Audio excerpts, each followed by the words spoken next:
नमस्कार दोस्तों, कैसे हैं आप सब। तो जैसा कि आप सभी जानते हैं, हम लोग डेली करंट अफेयर को एमसीक्यूज़ के माध्यम से डिस्कस करते हैं। तो हालांकि पिछले 3-4 दिनों में ये श्रृंखला नहीं आ पाई, थोड़ी बहुत अपरिहार्य समस्याएं उत्पन्न हो गई थी। इसके कारण ये सीरीज़ हम लोग कंटिन्यू नहीं कर पा रहे थे।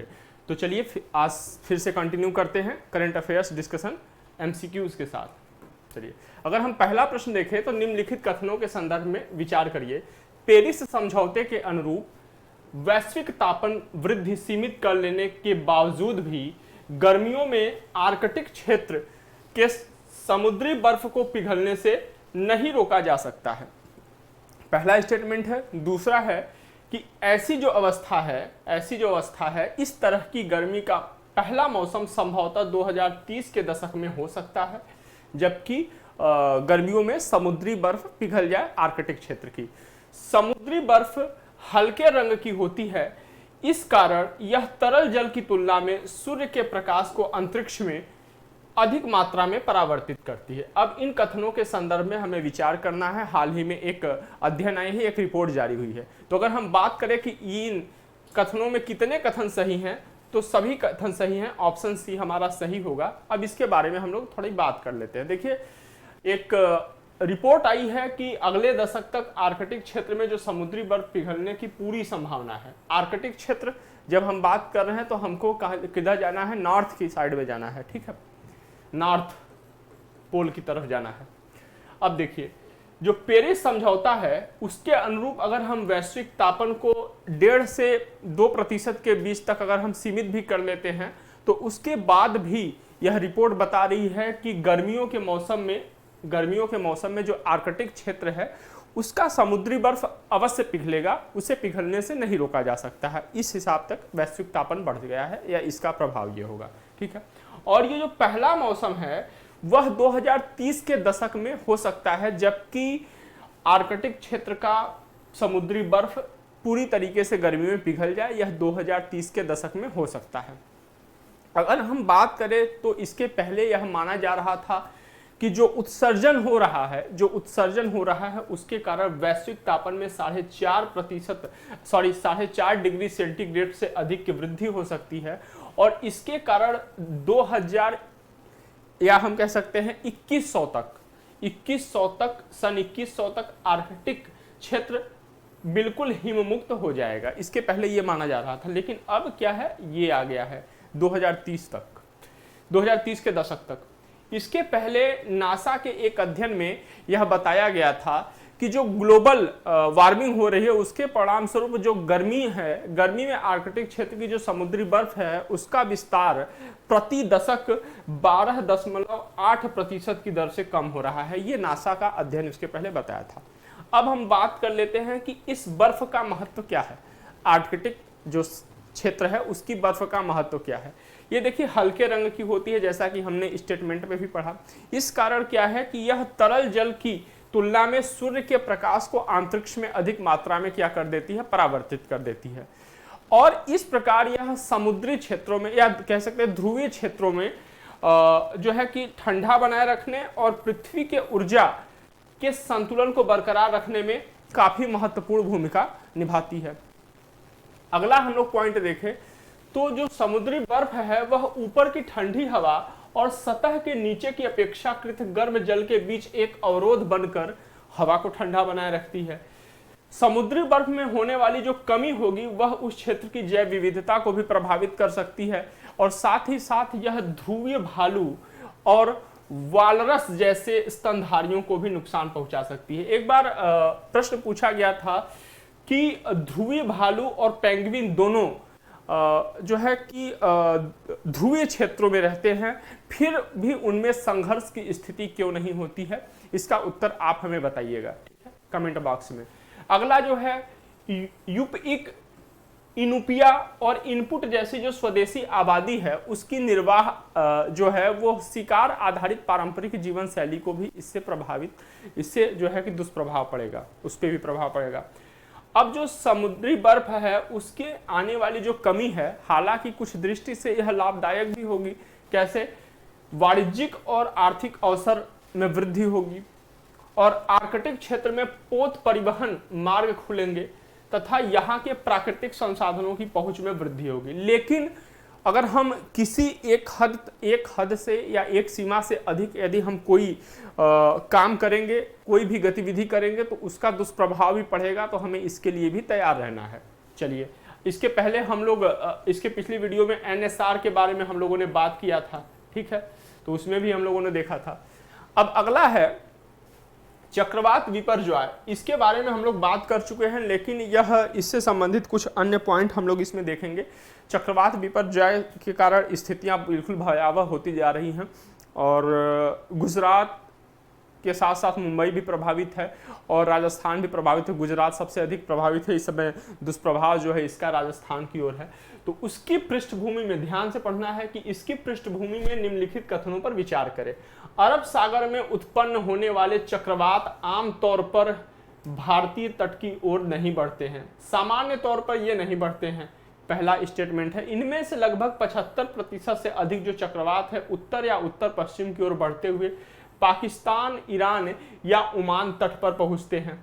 और जो तीसरा स्टेटमेंट है, एक हालिया अध्ययन के अनुसार 2001 से 2019 की अवधि में अरब सागर में आने वाले चक्रवाती तूफानों की आवृत्ति में 52% की वृद्धि दर्ज करी गई है। अब ये 3 कथन दिए हुए हैं, इनमें से कौन से कथन सही है, इस पर क्या करना है, विचार करना है। तो केवल 1, केवल 2 या सभी 3, तो इसमें सभी 3 सही है, ऑप्शन सी हमारा सही है, ठीक है। अब इसके बारे में हम लोग बात कर लेते हैं। अच्छा, विपर्जय क्या है? विपर्जय का जो नाम है विपर्जय का जो नाम है यह बांग्लादेश के द्वारा यह रखा गया है, ठीक है, नामकरण बांग्लादेश के द्वारा यह किया गया है। और ये जो विपर्जय का अर्थ होता है, इसका बांग्ला में होता है, इसका अर्थ होता है आपदा। इसका अर्थ क्या होता है? आपदा। और जो उष्णकटिबंधीय चक्रवात है उनके नामकरण की जो प्रणाली आप जानते हैं, एक चक्रानुक्रमिक रूप में होती है। और इस आधार पे, इस चक्रानुक्रमिक रूप के आधार पे जो अगला जो चक्रवात आएगा उष्णकटिबंधीय चक्रवात, उसका नाम तेज होगा, ध्यान रखिएगा। और यह तेज नाम किसके द्वारा दिया गया है? इंडिया के द्वारा दिया गया है, ठीक है, ये हमें याद रखना है। अब देखिए, जो स्टेटमेंट था कि जो अरब सागर में उत्पन्न होने वाले चक्रवात यह आमतौर पे भारतीय तट की ओर नहीं बढ़ते हैं, यह सही कथन है।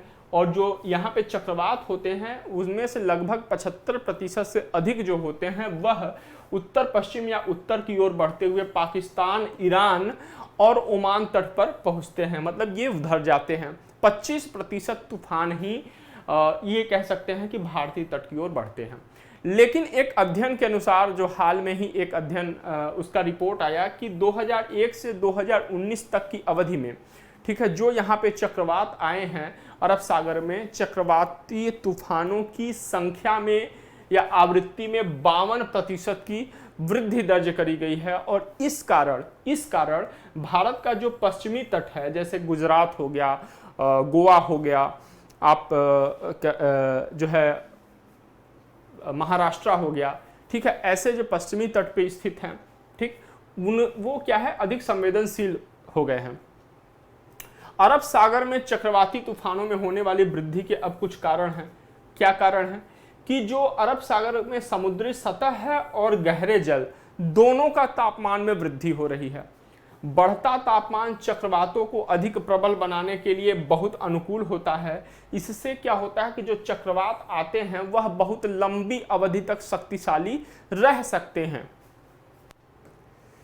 जो अल नीनो मोडो की परिघटना है, अल नीनो मोडो की परिघटना है, इसको आप गूगल करके पढ़िएगा। इसकी आवृत्ति में वृद्धि हो रही है, इसके कारण भी अरब सागर के ऊपर चक्रवात निर्माण के लिए अनुकूल परिस्थितियां बनती हैं, ठीक है, इसको गूगल करके आप पढ़िएगा। और इसी घटना के कारण, परिघटना के कारण मध्य प्रशांत क्षेत्र में आर्द्र, उष्ण आर्द्र तथा पूर्वी और पश्चिमी प्रशांत क्षेत्र में शुष्क शीत परिस्थितियां निर्मित होती हैं, ठीक। चलिए हम अगले प्रश्न पे चलते हैं। अगला प्रश्न हमारा क्या है? अगला प्रश्न है, यूनेस्को के संदर्भ में निम्नलिखित कथनों पर विचार करें, ठीक। अब देखिए, अमेरिका जुलाई 2023 में यूनेस्को में फिर से शामिल होने पे सहमत हो गया है। वर्ष 2017 में अमेरिका ने यूनेस्को से बाहर निकलने का निर्णय लिया था। वर्ष 1945 में स्थापित यह संस्था संयुक्त राष्ट्र की एक विशेष एजेंसी है। यहाँ पे ध्यान देना है, संयुक्त राष्ट्र की एक विशेष एजेंसी है। यह शिक्षा, यह शिक्षा, विज्ञान, संस्कृति, संचार और सूचना के क्षेत्र में अंतर्राष्ट्रीय सहयोग को बढ़ावा देकर शांति स्थापना में योगदान देती है। अब उपर्युक्त में से कितने कथन सही हैं? केवल एक कथन, केवल दो कथन, सभी तीन कथन या कोई भी नहीं। ठीक है, तो इनमें से क्या है? सभी तीन कथन सही हैं। चलिए अब हम इसके बारे में आगे देख लेते हैं।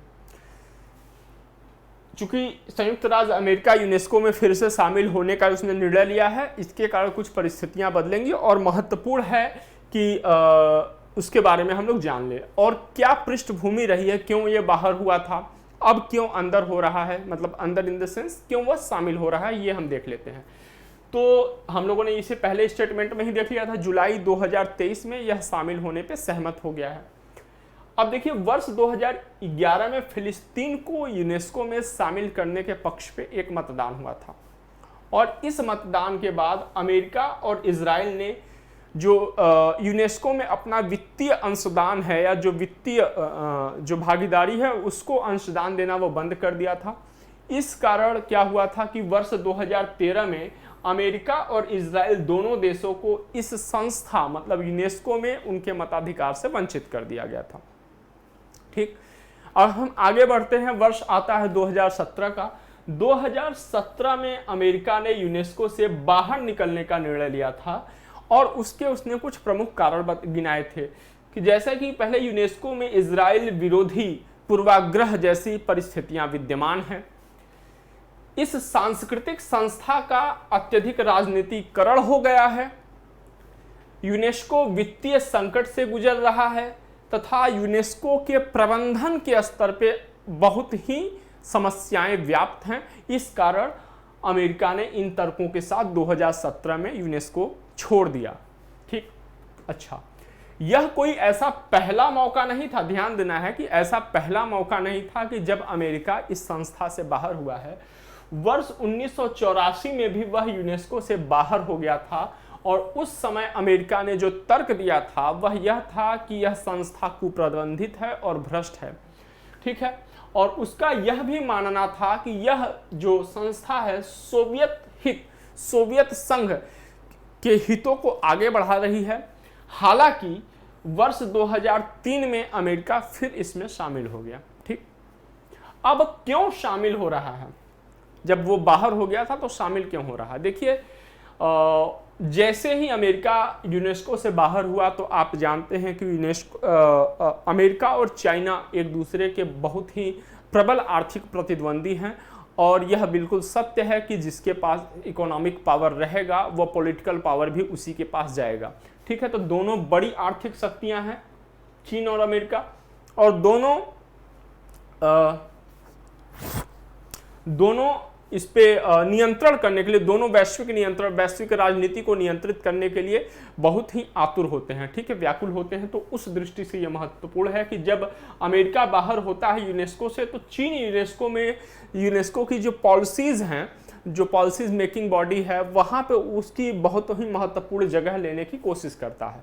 ठीक है, और चीन विशेष रूप से दुनिया भर में इस समय जो आर्टिफिशियल इंटेलिजेंस की बात करी जा रही है या प्रौद्योगिकी शिक्षा की बात करी जा रही है, उसके लिए मानक स्थापित करने में अपना महत्वपूर्ण भूमिका निभा रहा है। इस कारण अमेरिका क्या है, भयग्रस्त है और इसे प्रतिसंतुलित करने के लिए फिर से वह यूनेस्को का सदस्य बन रहा है।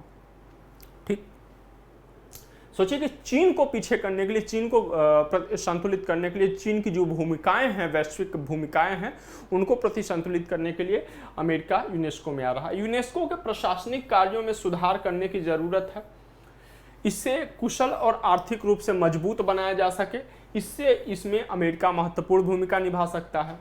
यूनेस्को विश्व मुख्य रूप से मध्य पूर्व के मामलों में अंतर्राष्ट्रीय परिचर्चाओं के राजनीतिक रूप लेने को कम करता है। जो मध्य पूर्व के मामले होते हैं, अंतर्राष्ट्रीय मुद्दे होते हैं, उनको राजनीतिक रूप लेने में कमी करता है और इसी कारण इसी प्रयास, ये जो अमेरिका का भी ऐसा ही प्रयास रहता है, तो ये उन दोनों के विचार यहाँ पे साझे प्रयास मिलते हैं, तो इस कारण भी अमेरिका इसमें शामिल हो रहा है।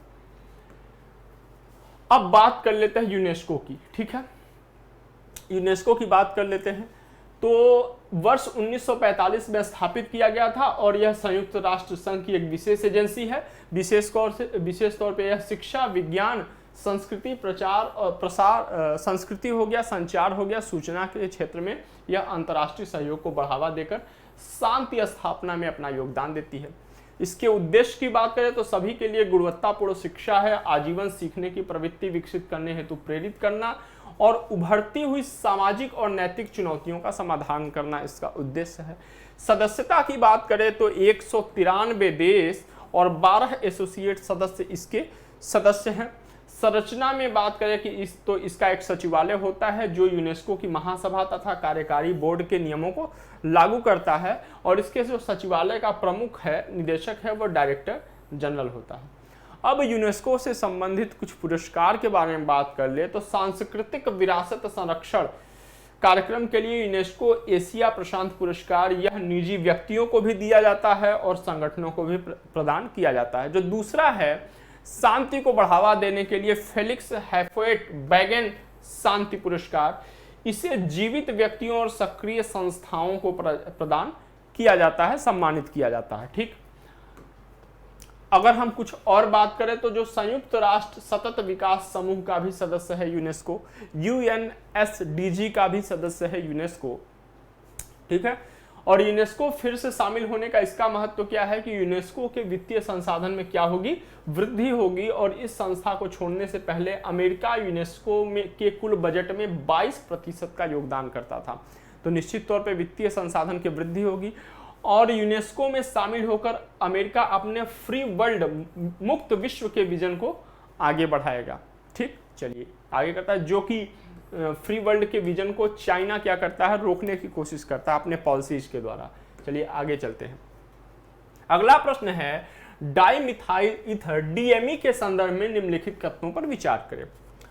हाल ही में आईआईटी कानपुर के शोधकर्ताओं ने मैकेनिकल फ्यूल इंजेक्शन सिस्टम से युक्त 100% डीएमई ईंधन चालित इंजन विकसित किया है। यह सामान्य परिस्थितियों में एक रंगहीन, गैर विषाक्त और अत्यधिक ज्वलनशील गैस है। ध्यान रखना है, सामान्य परिस्थितियों में, लेकिन दबाव बढ़ने पे क्या हो जाता है, यह तरल में बदल जाता है। चलिए, यह ईंधन का एक नवीकरणीय रूप है तथा इससे भारत के तेल आयात बिल को कम करने में मदद मिलेगी। तो 3 कथन दिए हुए, कितने सही हैं, तो तीनों कथन सही हैं। ठीक है, अब हम इसके बारे में डिस्कशन कर लेते हैं, इसकी व्याख्या से संबंधित बात कर लेते हैं। देखिए, ये देश का पहला डाइमिथाइल ईथर इंजन विकसित किया गया है। ठीक है, और इसके कारण क्या हुआ है कि स्वच्छ ईंधन के अनुप्रयोग से संबंधित एक माना जा रहा है कि एक नए युग की शुरुआत हुई है। ठीक है, किन्होंने विकसित किया है, तो आईआईटी कानपुर के शोधकर्ताओं ने विकसित किया है। इसके पहले हम लोगों ने पहले कथन में देखा ही।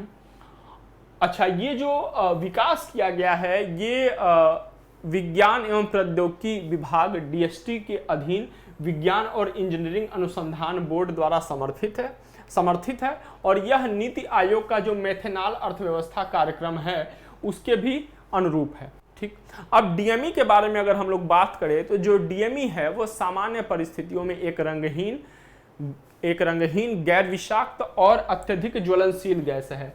लेकिन इस पर दबाव डालने से, मतलब थोड़ा सा भी अगर आवश्यकता से अधिक भी अगर दबाव पड़ता है, दबाव डालने से क्या हो जाता है, यह तरल रूप में परिवर्तित हो जाता है।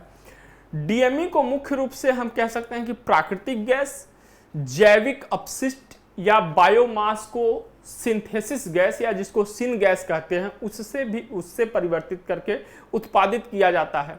अच्छा, ये जो सिन गैस है, कहाँ गया, ये जो सिन गैस है, सिन गैस को कार्बन मोनोऑक्साइड और हाइड्रोजन का मिश्रण है। मतलब जो सिन गैस है कार्बन मोनोऑक्साइड और हाइड्रोजन का मिश्रण है।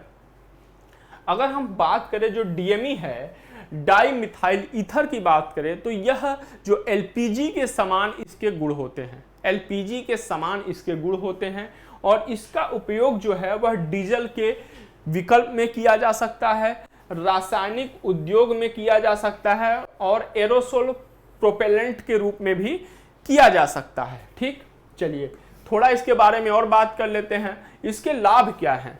यह एक उच्च ब्रेक थर्मल दक्षता को प्रदर्शित करता है, इसके अलावा इसकी जो सीटेन संख्या होती है यह भी बहुत अधिक होती है। सीटेन संख्या, सीटेन नंबर इसकी बहुत अधिक होती है।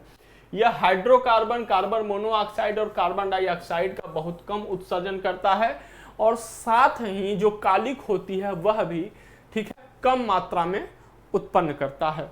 यह एक नवीकरणीय रूप है और हम लोगों ने बात किया कि भारत के तेल आयात बिल को कम करने में मदद मिलेगी। यह वास्तव में कणीय उत्सर्जन, ठीक है, पार्टिकुलेट इमिशन को समाप्त कर सकता है। इसका कारण यह है कि ये जो डाइमिथाइल ईथर है इसमें क्या है कि इसके परमाणुओं के बीच बॉन्ड नहीं पाया जाता। इसके परमाणुओं के बीच, कार्बन परमाणुओं के बीच बॉन्ड या बंध नहीं पाया जाता। इस कारण यह कणीय उत्सर्जन को भी यह कम कर सकता है, समाप्त कर सकता है। लेकिन इससे जुड़ी कुछ चुनौतियां हैं, डीएमई से जुड़े कुछ चुनौतियां। निश्चित तौर पे कुछ लाभ हैं तो कुछ चुनौतियां भी होंगी, कुछ मुश्किलात भी होंगे। देखिए, पहले सबसे महत्वपूर्ण चुनौती है कि इसका जो ऊर्जा घनत्व होता है वह बेहद कम होता है। इसके कारण इसका जो कैलोरी मान है वह भी कम होगा, कैलोरी मान भी कम होगा, ठीक है। और इसके साथ साथ यह जो है एंटीनाक या अपस्फोटन रोधी जो है, यह इसका जो प्रदर्शन है यह बहुत कमजोर है, ठीक। इंजन को उतनी क्षमता प्रदान नहीं कर पाता। इंजन में बहुत कुछ बदलावों की आवश्यकता होगी। इसके बाद जैसे कि अगर हम इसको प्रयोग में लाएंगे तो इसके अनुरूप क्या करेंगे, हमको इंजन, अपने जो वाहन होंगे उनके इंजन में परिवर्तन करने की भी आवश्यकता होगी। तो ये भी इससे संबंधित महत्वपूर्ण चुनौती है, ठीक है।